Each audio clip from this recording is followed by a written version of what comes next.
ఉన్న బంగారాన్ని విడిపించి ఆ రోజు ఆన్లైన్ రేటుకే మేము కొంటాం. Sharma gold company.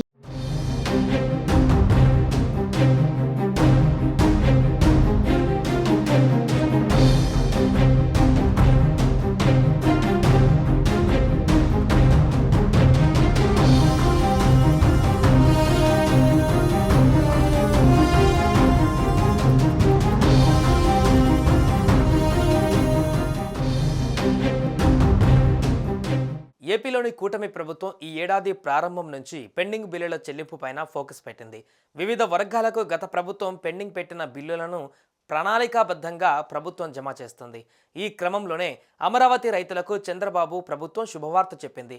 రాజధాని నిర్మాణానికి భూములిచ్చిన రైతులకు గత వైసీపీ ప్రభుత్వం పెండింగ్లో ఉంచిన కౌలు నిధులను కూటమి ప్రభుత్వం విడుదల చేసింది.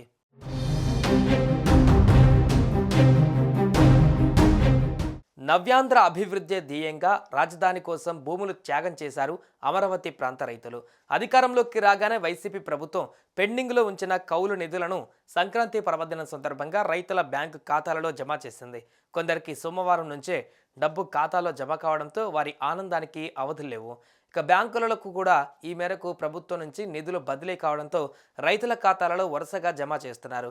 ఏడాదిలో అతిపెద్ద పండగ అయిన సంక్రాంతికి ఒకరోజు ముందే డబ్బులు చేతికి రావడంతో రాజధాని ప్రాంత రైతులు ఆనందం వ్యక్తం చేస్తున్నారు.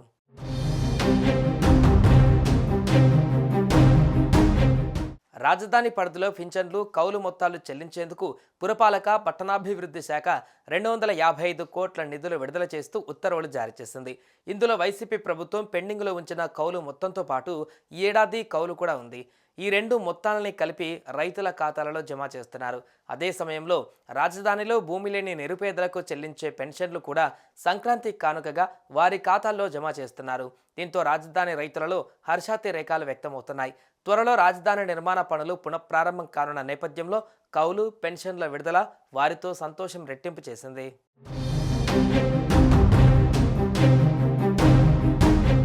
రైతులకిచ్చిన 10 ఏళ్ల ఒప్పందం ఈ ఏడాదితో ముగుస్తోంది.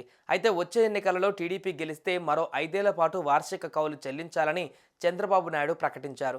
కౌలు చెల్లింపులు ప్రస్తుతం ఎకరాకి ఇచ్చే మొత్తంలోనే కొనసాగిస్తామని తెలిపారు. అమరావతి రైతుల కృషికి త్యాగానికి గుర్తుగా ప్రభుత్వం వార్షిక కౌలు చెల్లింపులు చేస్తూ వస్తుంది.